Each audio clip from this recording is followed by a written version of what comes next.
Most people think the BMW R1300 GS is just a small update over the old 1250. Bigger number, sharper bodywork, same story. But when I really looked into the 2026 R1300 GS, I realized BMW didn't just tweak the bike, they completely changed how it feels to ride and live with. And honestly, that surprised me. The first thing I noticed comparing it to the outgoing 1250 GS is how much lighter and kiter everything feels. On paper, the weight difference doesn't sound dramatic, but once you imagine maneuvering this bike in a parking lot or on a gravel trail, that change suddenly matters.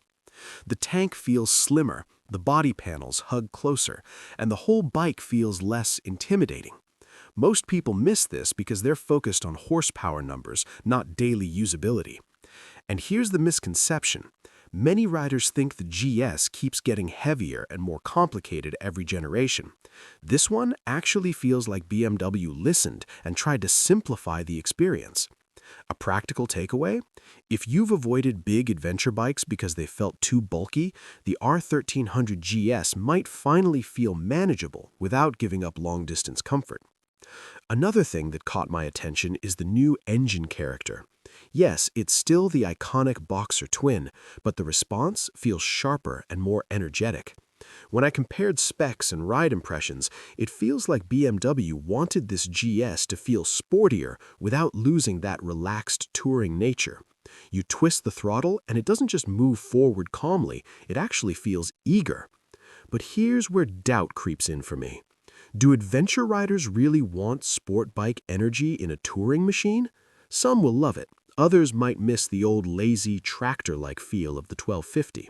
Still, for practical riding, the extra punch helps when overtaking traffic or climbing mountain roads with luggage.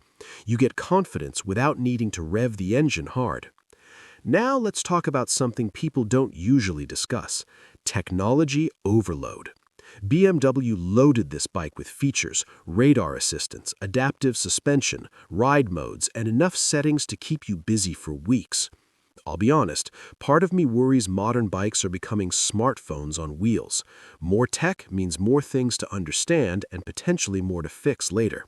But when I think about real-world riding, some of these features genuinely help. Adaptive cruise control on highways, that's a game changer on long trips.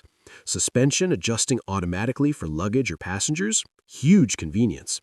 Practical takeaway? You don't need to use every feature. Set the bike once for your riding style and just enjoy the ride.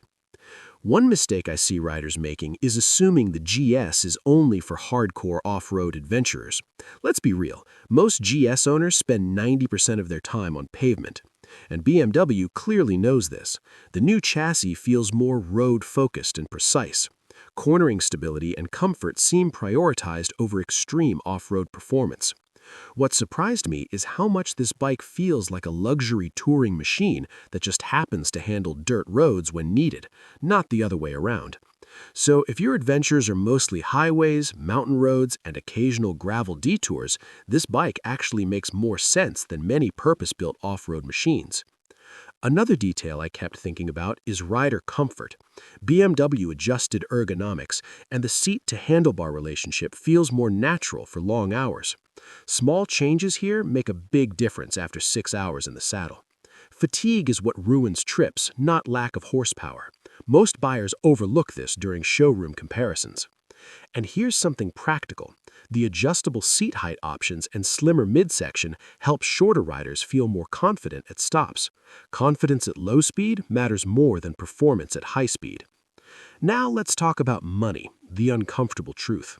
This bike is expensive, and accessories push the price even higher. Sometimes I wonder if buyers are paying for the BMW badge as much as the engineering. But then again, resale value and global support network are part of the package. If you travel across states or countries, knowing almost every major city has BMW service gives peace of mind. That's something spec sheets don't show. Another surprise for me was the styling. Photos made it look aggressive and futuristic, but in person it feels purposeful rather than flashy. BMW seems to be moving away from bulky adventure bike aesthetics towards something cleaner and more athletic. Some longtime fans may resist the change, but I think it makes the GS look modern again. One practical thought for buyers: don't choose this bike just because it's popular. Ask yourself how you actually ride. If you mostly commute and do occasional weekend rides, a lighter bike might give you more fun.